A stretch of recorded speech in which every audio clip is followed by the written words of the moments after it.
Well, thanks for coming. Somebody asked me just now if this is going to be a downer. I hope not. But anyway, I wrote out this talk because there's a lot of information, and so I have it timed at 33 minutes. So I'll do my best not to read too quickly so you can follow it, but basically, well, you'll see what I want to try and do. So this talk is about global warming and where it's heading.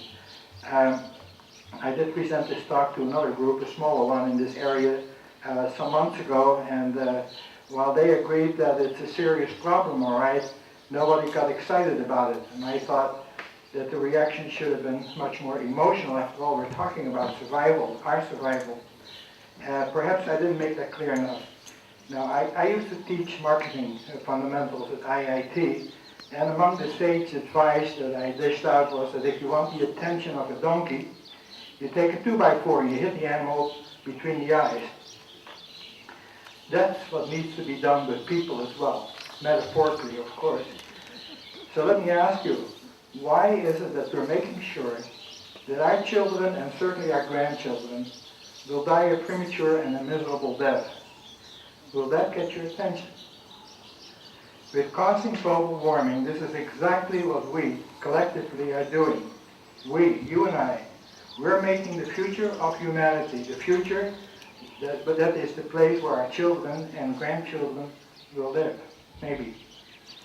Kevin Zees, a journalist who works with the Nation of Change, wrote last April on the 22nd that with mass species die-offs, threats to human food supplies, toxicity of air and water, along with deforestation and ocean destruction, and the justifiable dominant concern of climate change causing long-term droughts, floods, and extreme storms and so on, and then went on to advocate that we must apply the rule of law to fight global warming.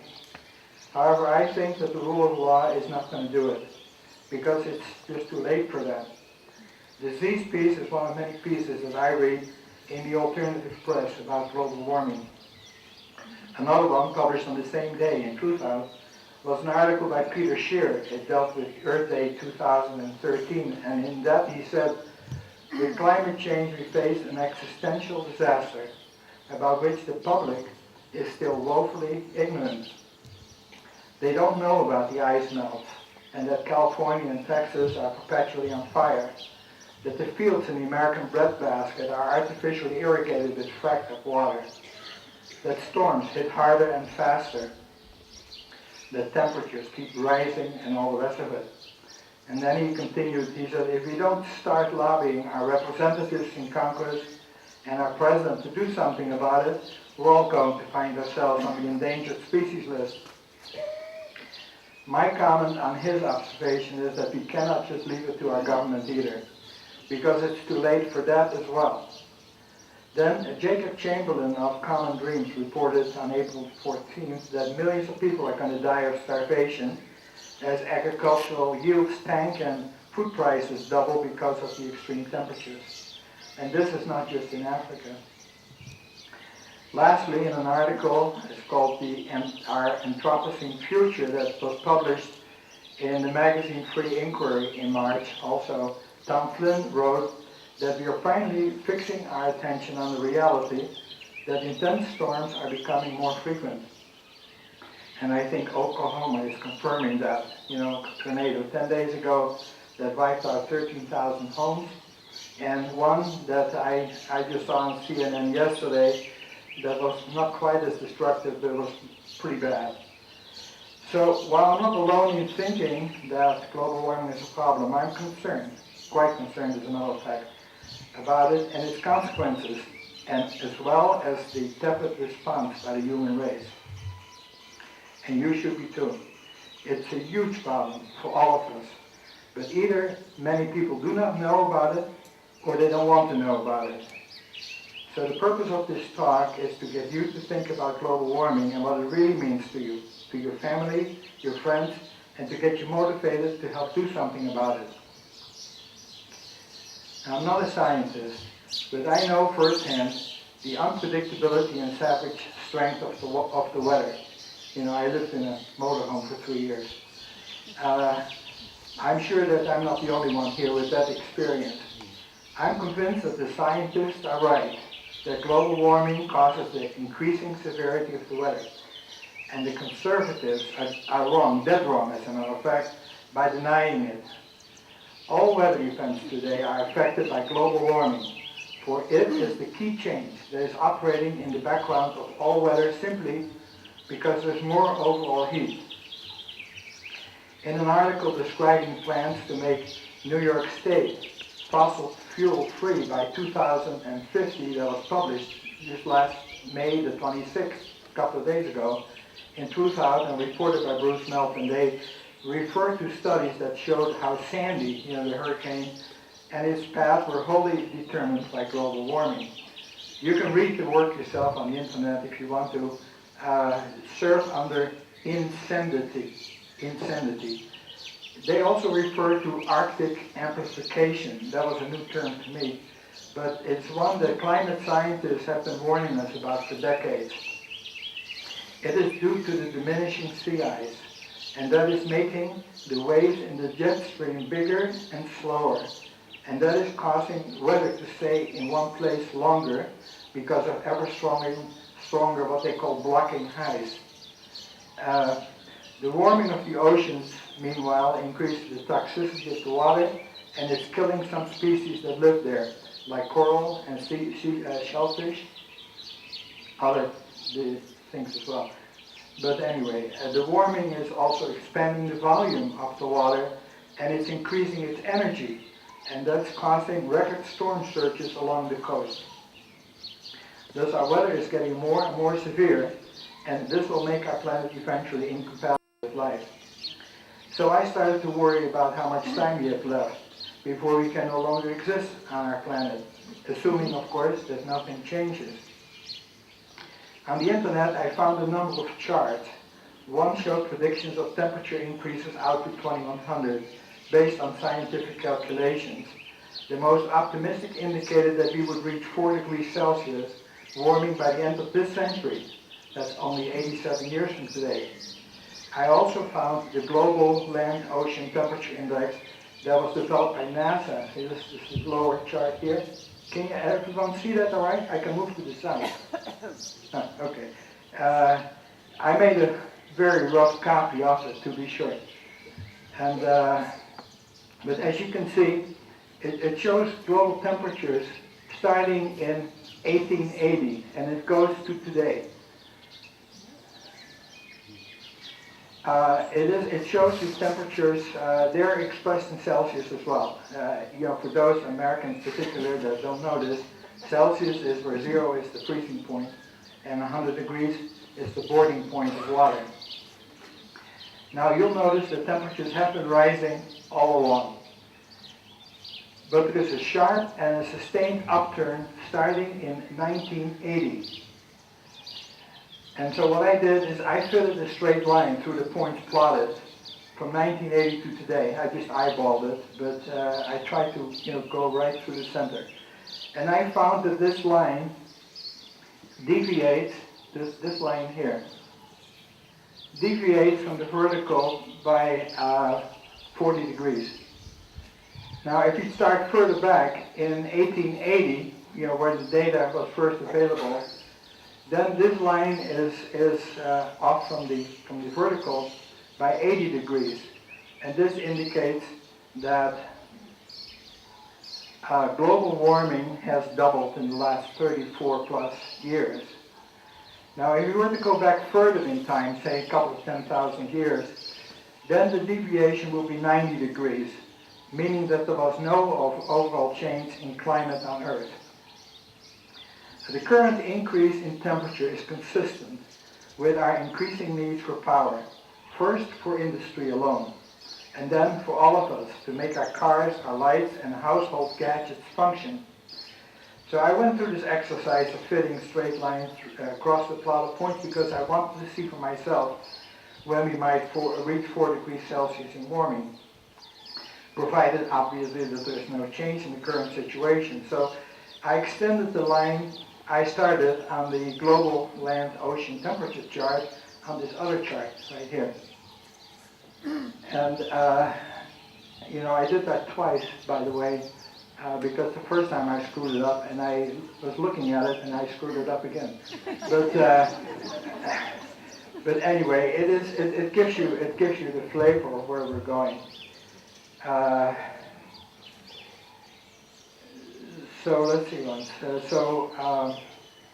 So it intersects the 4 degrees Celsius mark roughly at the end of the century. As a matter of fact, it is. I figured it's 2114, but somebody else did a scientific calculation for me, and I think it's a little sooner. So, but anyway, the thing is that there is not a whole lot of time left. The reason I target 4 degrees Celsius, incidentally, is because scientists say that we cannot survive on our planet when it heats up that much. But no one is talking about that, at least not that I'm aware of. To reflect the contention by scientists that warming is developing faster than anyone was expecting, making global warming life-threatening to all of us that much sooner, I also plotted 2 more lines. You can see those, the 2 dotted lines. I just made a difference between 10 degrees between those lines. So one is at 30 and the other is at 20 degrees, you know, from deviating from the vertical. Of course, you know, these lines are pure speculation, but it shows that lethal warming is not just serious, but that it's imminent. Yet, as a subject of concern, at least in the media and among politicians, global warming remains hypothetical at this time. It's clear that, to me at least, that humanity has only a limited number of years left on Earth unless we change our behavior. The precise time no one knows, but it's short enough that our children, and certainly our grandchildren, will experience the consequence of global warming personally, as will the rest of humanity. Now, no one knows, of course, what these consequences will be either. But when we look at the weather in the last couple of years with Katrina and Sandy, the forest fires, the huge drought that destroyed 60% of our food crops in the U.S., and that was last year, and flooding, and we realized that these are the result of only 6/10 of 1 degree Celsius warming, then it seems to me it's difficult not to be concerned. Scientists say that the cause of the warming is too much CO2 in the atmosphere. CO2, you probably know this, but it has the property, along with other greenhouse gases, to trap the heat of the sun in our atmosphere. To be sure, some CO2 is good because it keeps us comfy. But when there's too much, scientists know where this will lead because it's happened before. There were the anoxic events, about 6 of them, where the oceans became completely depleted of oxygen, causing lapses in oceanic current circulations and resulting in mass extinctions. And then there was the Ordovician, considered the biggest destructive event on Earth in the past 500 million years. Elizabeth Colbert of National Geographic, the magazine, interviewed British stratigrapher Jan Selesowicz on the Ordovician. Stratigraphers, incidentally, are scientists who piece together Earth's history from clues in layers of rock that are millions of years old, and then they take a very long view. She wrote in her article, which was published March last year, 2012, that the Ordovician also had extreme changes in climate, a rise in global sea levels, and changes in the ocean's chemistry, exactly like what's happening today. And over 80% of all life on Earth became gradually extinct. The current developments are also expected to result in a gradual extinction of all the oxygen-dependent life on our planet, and that includes us. The prior extinctions were caused by volcanic activities, possibly a meteorite or two, but today it's us, you and I, that's causing it. And we do that with our cars and power plants. Today, we add 48% of all CO2 to the atmosphere. But this pollution is increasing apace. Natural sources such as volcanic outgassing, combustion of organic matter, wildfires, and the respiratory processes of all living aerobic organisms are accountable for the rest. The latter, of course, has been occurring all the time, but these are nearly balanced by various other processes like photosynthesis of plants and trees that removes CO2 from the atmosphere and returns oxygen into it. And this process made it possible for CO2 concentrations to remain level at about 275 parts per million for millions of years. But the extra 48% that we add is not balanced that way, and our clear-cutting of forests exacerbates matters. The result is ever greater oversaturation of our atmosphere with CO2 and other greenhouse gases, and our problematic global warming. Now, it seems to me it doesn't take rocket science to conclude that if we want to stay alive on our planet, that we must stop adding man-made CO2 to the atmosphere. Our Earth will probably recover, although it will take quite a number of years to lower it to the 275 parts per million level where it used to be. Currently, we're over 400 parts per million. You know, we crossed that barrier, incidentally, just about 2 weeks ago. And we're adding 3 to 4 parts per million every year. However, scientists consider 350 parts per million still safe, albeit borderline. And if we start today, and I mean literally today, you know, with quitting adding CO2 to the atmosphere, we might return to that level in a dozen years or so. To stop man-made CO2 from entering our atmosphere calls for a total ban, worldwide, on burning fossil fuels of all kinds, particularly coal and oil, but also natural gas, because the fracking procedures to get natural gas out of the earth produces enormous amounts of CO2, as well as methane, propane, and other greenhouse gases. Methane, incidentally, some say, is concentrated CO2 by a factor of 100. Also, burning natural gas reduces other gases that have a cooling effect in our atmosphere, like sulfur dioxide. This, some people say, is even greater reason to not burn natural gas. We have really no choice but to switch to 100% solar for all our power needs. While the switch to 100% solar seems like a gigantic undertaking, the technology is here, as Dr. Aitken showed us last December. I don't know how many of you saw that presentation, but it's very doable, and we can pay for it if we quit our belligerence around the world. Moreover, the plan for New York State shows that there would actually be enormous savings over our current methods of energy generation if we go to an all-electric society. As you probably know, solar power can be captured with photovoltaic or solar panels, but also through wind farms and by harnessing hydro. We even have geothermal, tidal, and wave technology worked out. But all that alone is not enough. And we must take other steps as well, including slowing down on clear-cutting of forests, increase conservation, and eliminate waste totally. And all this is possible. You know, I read an article just recently, Taiwan is running out of space, and they have a system in place where, you know, waste is eliminated for 100%. So it's doable. And of course, we must reduce population through birth control. Just in case you don't agree with that, consider that there were 1 billion people on the planet in 1800, 3 billion in 1960, we reached 7 billion in October of 2011, and I think it's next year that we'll reach 9 billion. And there's no place left to expand into because Earth, after all, is a closed system. But reducing our numbers is not very complicated either, between the pill and condoms. However, successful implementation of all these changes also require a complete change in lifestyle.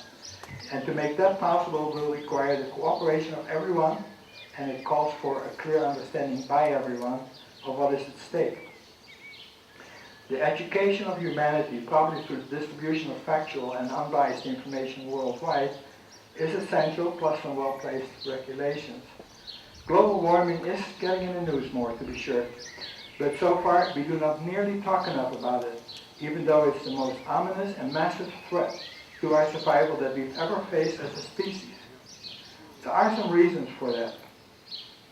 The problem, if broached at all in the media, is not being presented as the urgent challenge to our survival that it is. And the reason probably is that because the polluters are the ones that own the media. It is human to push scary things into the background. Hopefully it will just go away. Then the oil, gas, and coal interests see it as a threat to their profits. And the Koch brothers and their ilk spend a lot of effort and money, like hundreds of millions of dollars every year, to keep it a non-issue. Regulations to keep pollution in check are inadequate at best because they have primarily been developed by the industry that does the polluting. But the consequences of global warming are lethal for all of us. The threat that a global warming presents is still in the future, although we don't know how far or how near. It may not affect the elderly, most of us here, but it will affect our children and most certainly our grandchildren. And we should be up in arms about it. But how many people do you know that are? Fact is that in the US, 42% of the population denies global warming altogether out of religious conviction. 8% don't care one way or the other, and 29% still think that it's something will only affect a few islands in the Pacific, or that it will not happen for such a long time that our technology will have solved the problem by then. And the rest of us are being kept ignorant for the reasons I just mentioned. Our leaders may not share all the information they have with us, but they cannot claim ignorance. For the draft of the third report to the President and Congress by the National Climate Assessment and Development Advisory Committee, which was made public for comment last January, and is the work of 240 scientists from every discipline related to climate from all over the US, makes the situation pretty clear. Its preamble reads, climate change is already affecting the American people. Certain types of weather events have become more frequent and more intense, including heat waves, heavy downpours, and in some regions, floods and droughts. Sea level is rising, oceans are becoming more acidic, and glaciers and Arctic ice is melting. These changes are part of the pattern of global climate change, which is primarily driven by human activity. I want to repeat that. It's primarily driven by human activity. This is what the scientific community says, and this is what our government knows. Chris Mooney of Mother Jones, which is another magazine, summarized the 21-page draft and wrote, it describes the future of disappearing coastlines, a rise in average temperatures with frequent heat waves and weather extremes. Warming is expected to accelerate significantly, but our efforts to avert this devastating future are insufficient at best. Americans are increasingly aware and unnerved that our world is changing rapidly, and they want our politicians to take action, but today, the politicians do not listen, and our two-faced president talks about global warming while he has been working on the largest trade agreement in history called the Trans-Pacific Partnership with 600 corporate advisors negotiated outside of Congress, outside of the media, and outside of the American people to allow corporations to sue governments if they lose profits due to environmental or other laws put in place by them. But it's not only politicians that do not want to do anything about it. The media also turns a blind eye. Why is it, for instance, that Mother Jones, with a circulation of 200,000, carries the Mooney article and not the New York Times, the Washington Post, the Tribune, and so on, which together reaches hundreds of millions of Americans? Where is CNN or even PBS? Are they afraid of spreading fear or starting a panic? Letting things slide only makes things worse for all of us. This is a disaster we cannot control in the not-too-distant future, if it isn't too late already.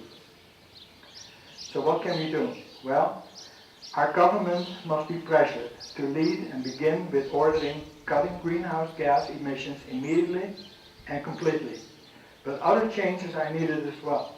However, it's a difficult problem for them, and for all of us for that matter, because how do you convince people who are living better than ever, who believe that we're invincible with our cars and planes, instant communications all over the world, and other technologies, whose religions tell them that global warming is a hoax?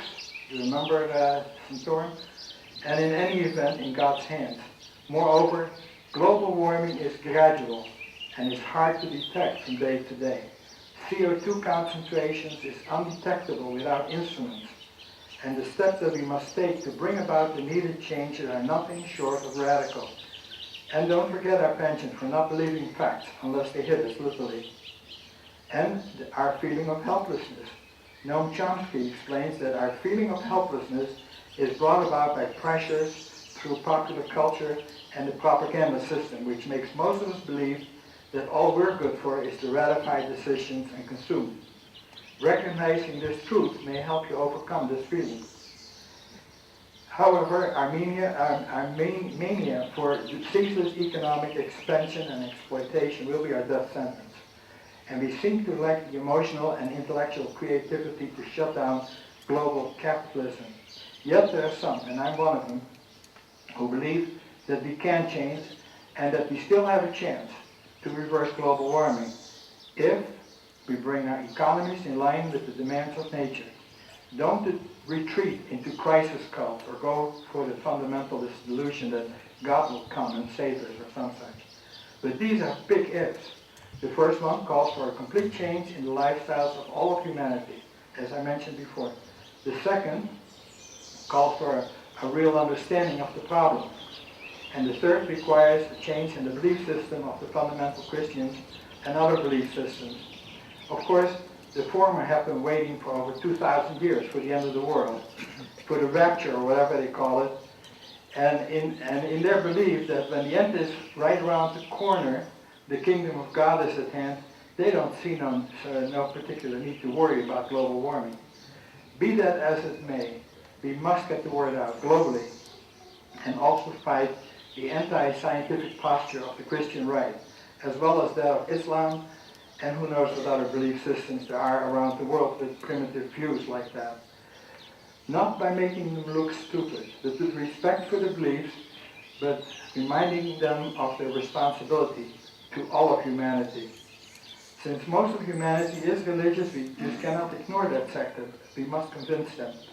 The Catholic Church is already starting, but half of their adherents, I just read, still do not believe in the anthropogenic global warming.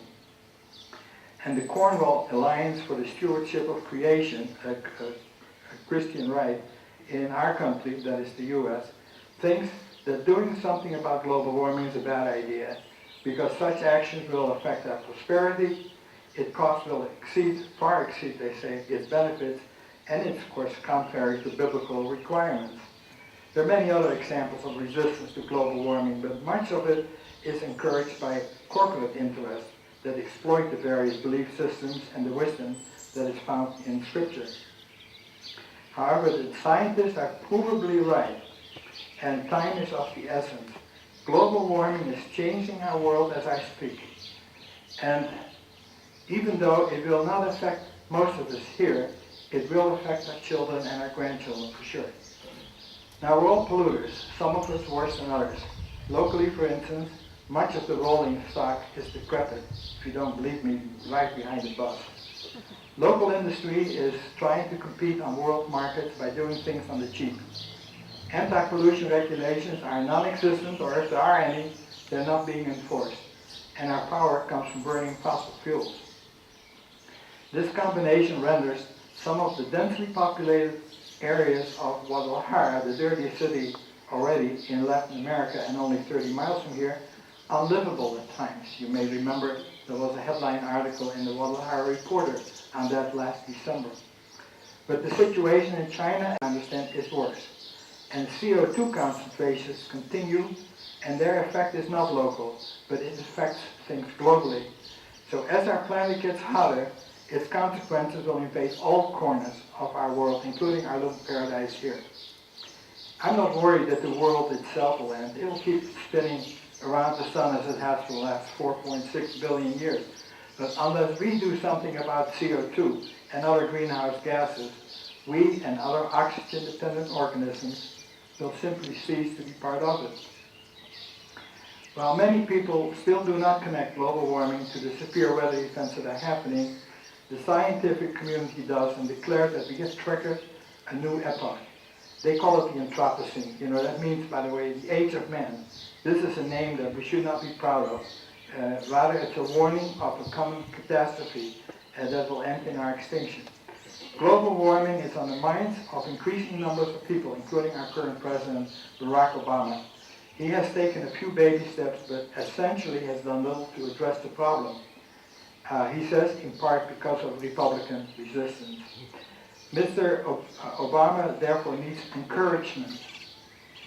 And we can do that by writing him, twittering him, emailing him repeatedly and in mass amounts. So not just once and say, okay, I've done my thing, you know. Put yourself on a schedule and send the guy notes every week if you can, if you have the energy. So in massive numbers, and we must not let up, not until, you know, the right steps have been taken. And we must do the same thing to our senators and our representatives, and most importantly, we must make sure that we do not keep the wrong people in office when we vote. It's in tall order. But we cannot leave it all to our government. It's already too late for that, as I said already twice. We must also do all we can at home. For instance, we can support anti-pollution activities by organizations such as the Union of Concerned Scientists, or a new one, Bill McKibben's 350 organization. The 350 deals with the maximum safe line that scientists say that we can still live. We must quit using products that represent a large carbon footprint, and that is particularly paper or items made from afar, like in China. So take Walmart off your place for shopping. Eat less or no beef, because I don't know how many of you know that, but it's one of the reasons for excessive clear cutting. You know, they just cut down forests everywhere, particularly in South America, you know, so that they can have cows that provide the beef for McDonald's. Save water. Wash dishes by hand. Keep faucets in good repair. And watch your gardeners. Sort your garbage, you know, paper, glass, metal, and organic, and insist on recycling by those that collect it. And use public transportation. Buy fuel-efficient or electric cars, solar panels, and all that. Obviously, this list is far from complete, but it's a start. Oops. Are you still hearing me? Okay. And it will improve our community. And it saves you money and provides work for many. In addition to pressuring those who govern us, we must also spread the information about global warming and its consequences to everyone we know. Our family, our friends, our neighbors, our colleagues, ex-colleagues, business partners, everybody we can reach. And we must ask them to cooperate and do the same. It's a matter of life and death. Currently, our media and politicians are ignoring it because they consider it politically inconvenient, or they're being paid to remain quiet. But when public pressure builds, this will change. We must wake up from our self-delusion that it cannot or is not happening. For it is, and not doing anything about it will end in our extinction. But there's a lot of work to do. But as old as many of us here are, with our computers we can work together. We can come together as a community, as a country, as a world, as a matter of fact. We must do that because we're all interconnected in fundamental ways, holding up whatever our nationality, skin color, religious affiliation, or financial circumstances. We must come to grips with the idea that we're all human and that we need each other. For that's the only way we can appreciate the big changes in our lifestyle that are needed and be successful in combating global warming. Once we're all engaged to the best of our ability, I have no doubt that we'll get the national and international policies required to effectively fight global warming worldwide, and so preserve the only home that we have, planet Earth, and all life on it. Now, if I've motivated you to the extent that at least you'll discuss global warming with others, you may from time to time run into an objection that people say, well, 4 degrees Celsius is not all that serious. The temperatures change more than that between night and day. If that happens, you might want to explain that global warming works on the globe pretty much like a fever works on the human body. You know, we function well at 98.7 degrees Fahrenheit. But if your body temperature rises 1 degree, you feel off. If it rises by 2 degrees, you feel sick. And if it rises by 3 degrees, you really feel sick. And at 4 and 5 degrees, you slip into a coma and you die. So help by putting pressure on our politicians. Discuss global warming and its consequences with everyone you know. and ask them to do the same and start living green to the extent possible. Let us make this year, 2013, the start of our effort to keep Earth habitable and prevent the extinction of as much life as we can, including our own. Don't dismiss global warming as something that won't affect you, because that'll be the death sentence for all of us. The problem, I believe, can still be managed, but doing nothing is an attitude that is unconscionable to my mind. Thank you.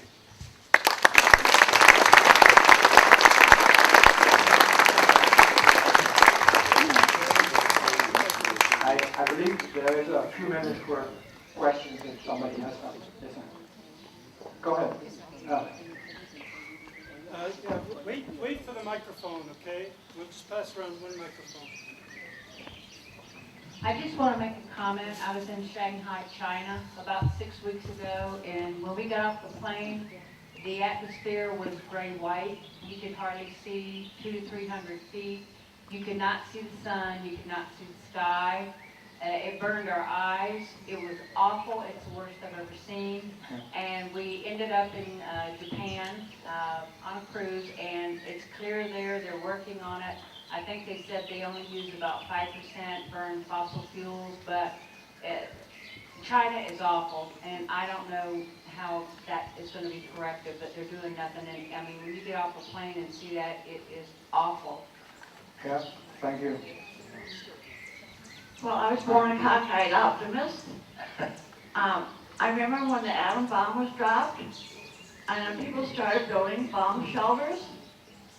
And I don't know how many of you know people who built bomb shelters, but obviously they all believed that we were going to be bombed out. Well, now we all know we were not bombed out.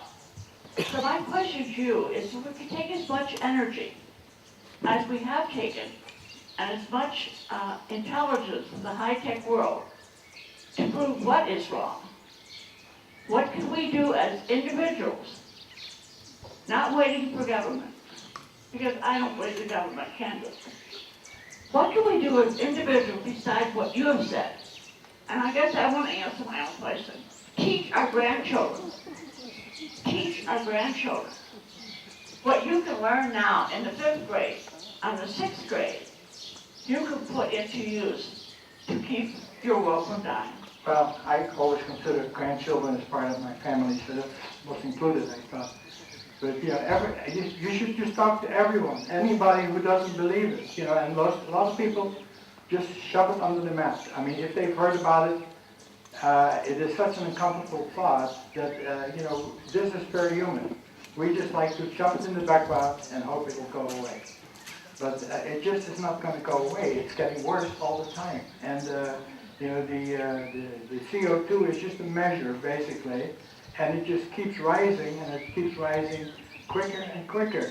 And, I don't know what it takes, but I think that, listening to CNN, for instance, seeing the devastation that was taking place yesterday and the day before in Oklahoma, no one talks about what is causing this thing, even though the climate scientists have been saying for decades already exactly what is causing it. But the thing is, the problem is too big, and of course the interests that make a profit on it, want to keep it that way. So what else can I say, right? Yes. The chart you've shown is kind of scary. Fortunately, it's largely fictional, as most of the presentation. But if you take a look at the real data, from 1940 to 1975 is a cooling trend. So much so that people were calling for, said there was going to be a crisis of global cooling. There was warming up until 1998, but if you take a look, since 1998 there have been ups and downs, but the overall average temperature has not risen at all since 1998, so there has been no global warming for the last 15 years. Carbon dioxide is a trace gas, 4 parts per 10,000 in the atmosphere. Man's contribution to that carbon dioxide is fairly minimal overall, and may account for less than 25% of the greenhouse gas effect, if that much. I would encourage people to do their own research on the internet, take a look and find out what's really going on. There's an excellent book called The Mad Mad World of Climatology by Stephen Gorham. that explains a lot of this with over 900 references. I think your data is wrong. I think what you're saying is not true. Well, I'm not a scientist, and I cannot, tell you that I'm right and you're wrong. But the thing is, it seems to me, and I've read other articles about it, which I didn't quote, but that numbers like 98% of all scientists, something like that. That study was based on a survey done by the University of Illinois in 2009. They sent out a survey to 10,000 people. They cherry-picked 75 responses. They got back and based that claim on that. It's total bullshit. Take a look at the internet. Take a look at it. There is so much data available that refutes what you're saying. But the thing is that even if it isn't true, I mean, we're screwing ourselves. I mean, if you don't believe it, just go stand on a highway and breathe in the air. Yes, sir. Hello? Oh, I'm sorry. There's someone else there. Who's got the mic? I like your consensus thing, but I would like to read a quote on consensus. It says, historically, the claim of consensus has been the first refuge of scoundrels. It is a way to avoid debate by claiming that the matter is already settled. Whenever you hear the consensus of scientists agreed on something or other, reach for your wallet, because you're being hacked. Let's be clear, the work of science has nothing whatever to do with consensus. Consensus is the business of politics. And that's a statement by Michael Crichton, who's an eminent scientist, Caltech, January 2003. And what the gentleman has said behind me, I agree with. I also have studied, there's been not one word in your presentation about solar cycles. NASA has recently come out and said we are going into a cooling period, and we are going into the cooling period probably until 2030. Furthermore, it's my understanding that the original hypothesis of global warming was that CO2 was the cause of it. Now, CO2 has more than doubled in that time, and yet he's correct. At least the last 11 years, there has been no cooling. There are 120 year cycles of warm, wet, warm, dry, cold, wet, cold, dry. You say the forest fires. There have been fewer forest fires, but they have burned more area because the U.S. Forest Service has changed its rules. They learned that there was too much firewood and that stuff that There are a lot of people who would like to also make like comments. that. So I agree with him completely, and I would suggest that you people go on the internet and look up real scientific text. Look at NOAA, NASA, and what they have been saying about this. Okay, I just want you to know that most of my information comes from NASA and Dr. Hansen's work, who just retired and joined Bill McKibben's 350.org. There's someone... May I make one comment? No, excuse me. No, you have enough. The person has the mic, please. Yeah, could you stand up, please? Yes, my name is Bob McGowan. Andy, here are you. I would offer up an example that I'm familiar with. Okay, I'll speak into things where we can pick up my signal. There's an example that I'm familiar with of an environmental disaster, and it's related to global warming. And this is in the Altiplano of Bolivia. My wife happens to be from Bolivia, so I'm familiar with that area. For thousands of years, the people in the Altiplano, the Indians, particularly the Aymara Indians, had lived there. And in fact, they were the heart of the Inca Empire.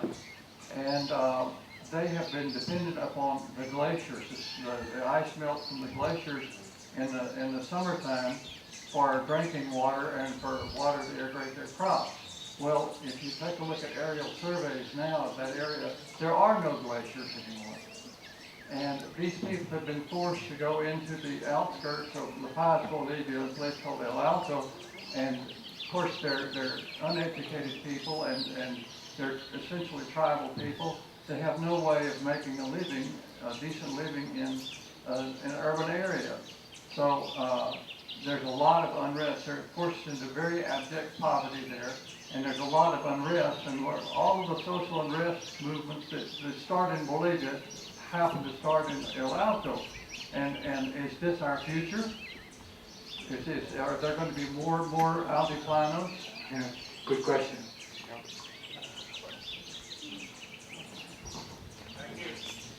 Sir. Hello. I just want to say that I have experienced the feeling of change. I mean, I spent living 20 years in California, and I wasn't familiar with the circles of winter, spring, summer, and fall, because I lived here in Ajijic until I was 12 or 11, something like that.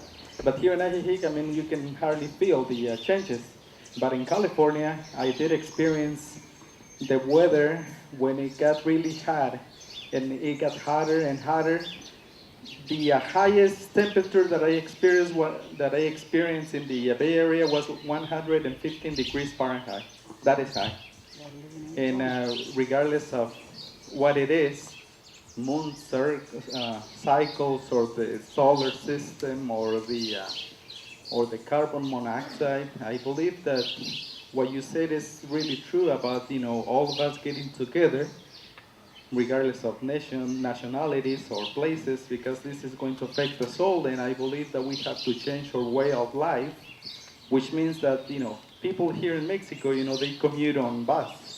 I mean, if everybody will buy a car, I mean, this will be chaos.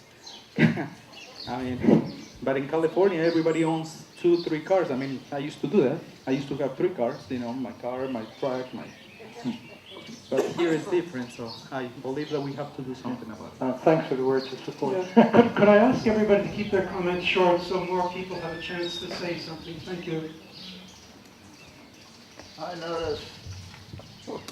I noticed that nothing has been said about the fracturing of the strata in the United States and around the world. The oil companies and the gas producers are flooding the internet with all kinds of propaganda regarding how much money you can make, speculating in the oil and gas leases in Louisiana, in Texas, in California, and nothing is being said about establishing a baseline before you crack the strata. You can talk about global warming, but if we pollute all of the drinking water in the continental United States, you're going to die of thirst. Yeah, There should be regulations that require these fracking companies to I take did address that. baseline data before they begin drilling. I talked about that. You must have missed it. Yeah, could I just say something in favor of the conservatives? Did you hear Stephen Colbert? He was interviewing a climatologist, and the climatologist told him that the planet Earth was going through catastrophic warming. And Stephen Colbert's answer was, well, what about planet America? Yeah, right. Leave it to Stephen Colbert.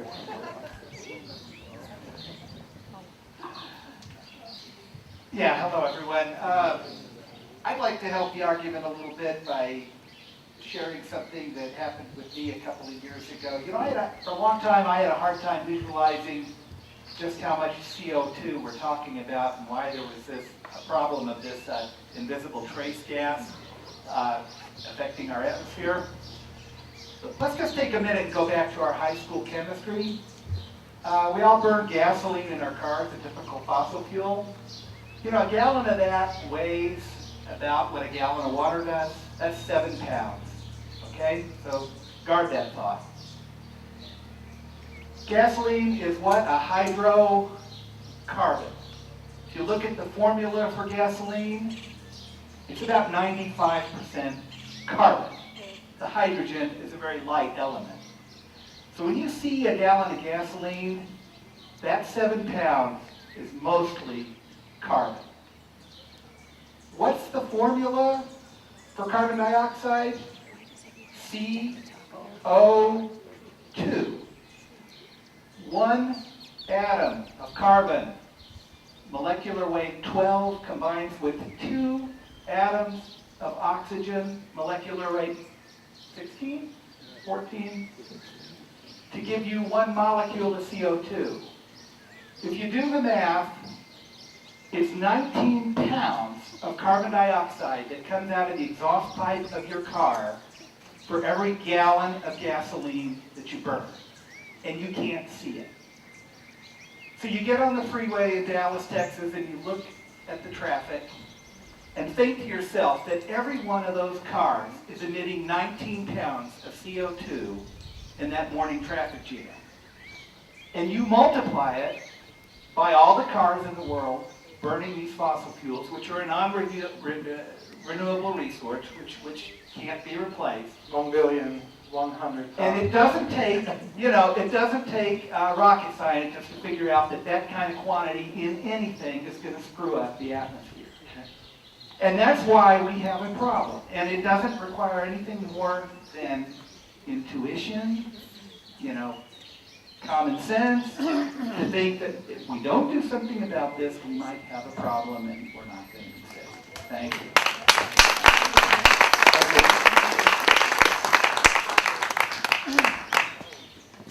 In this, what's sort of turned into a debate, one of the most important things that your talk brings up is the belief system that underlies the selection of facts.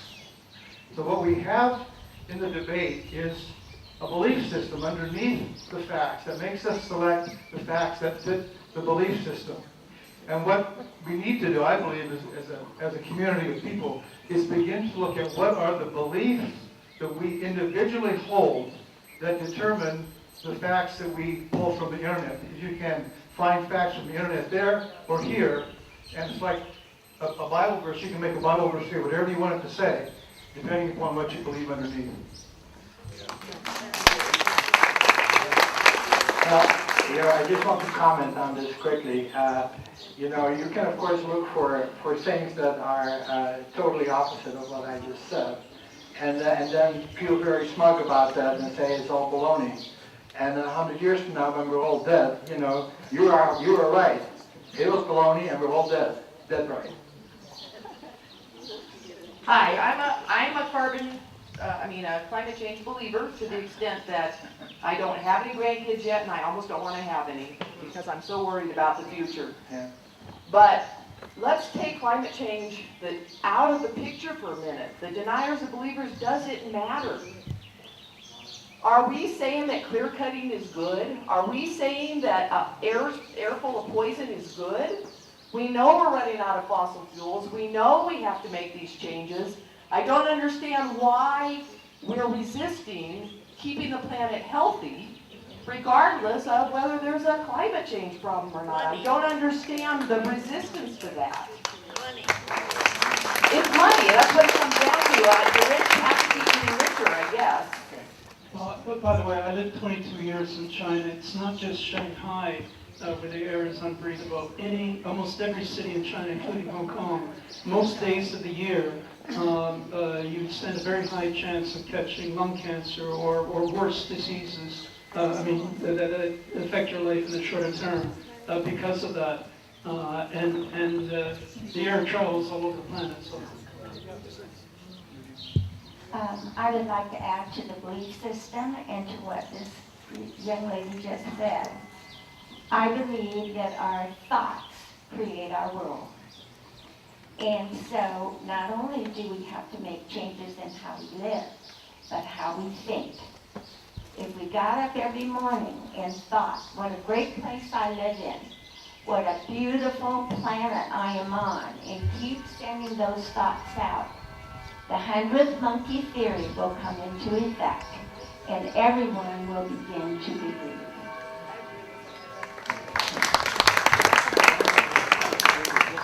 How many more? Yes, I think one of the... Stand up, Yes. stand up. Yes, I think one of the reasons why there's so many people who doubt global warming, who doubt evolution, is because we don't teach how the scientific peer review process works in our schools. So it's surprising that when most people don't know how it works, they don't even know the meanings of scientific theory or scientific fact, that these people have trouble believing in science. They don't know how it works. They haven't been taught. Yeah, you're right. Well, that's why I mentioned education. So it's very end. Are you okay for time? Are you all right for time? We extend another 5 minutes or so? Okay. No? Okay. So No, yes or no? no. No? Okay, we'll call it a halt then. Good. Okay, thank you very much.